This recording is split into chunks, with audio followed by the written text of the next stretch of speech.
morning, crew. I want to talk to you real quick today about seniors, okay? Sometimes, for some reason, some of us aren't as comfortable selling to seniors as we are to other parts of our market.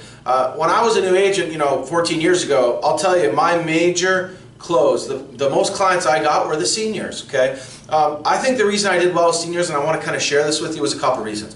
First of all, when I went into homes, I made sure my appearance was clean, okay? I had a clean haircut, I was shaved, I was wearing nice pants, I wore nice shoes, I polished them. I know that sounds really funny, but a lot of times more mature individuals, they're looking at you and they're judging you, especially if you're younger. If you're not dressed the part of a professional, you might lose them right off the bat because they don't trust you. So listen, when you're seeing seniors, really when you're seeing anybody, but especially when you're seeing seniors, make sure that your physical appearance and your dress is on point, okay? Second thing, when you're doing the actual presentation for the funeral file expenses, you got to hammer in on that family information guide, okay? You got to talk to them in that last part about funeral and final request. Have they planned that? Have they sorted it out? You got to mark that down for them. Again, you're setting the stage for the actual presentation. The next thing is when you're doing the funeral file expenses, you got to let them know the next area of concern is for funeral file expenses. When you ask them, hey, when's the last time you ever planned a funeral? When's the last time you're at a part of a funeral? You got to ask them and you got to let them know,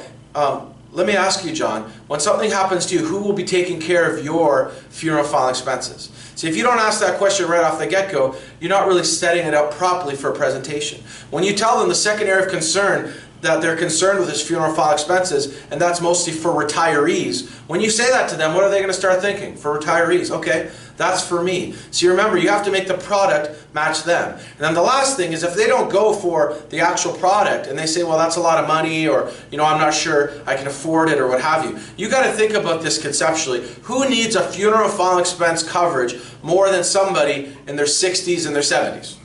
Think about that, okay? Statistically, is somebody in their 25 going to pass away from natural causes, or somebody in their 60s or 70s and beyond? Let's get real about the fact that $100 may seem like a lot of money to somebody on a pension or somebody who's retired, but you know what's a lot more than $100? Is $10,000. You know what's a lot more than $100? Is $15,000. So when I would have one of those clients say to me, Ryan, 100 or 200, whatever it is, that seems like a lot of money. I would say to them, hey, you know what? That's not a small amount of money, but you know what's a lot more money than $100 a month? Is $15,000 a month for your grandson.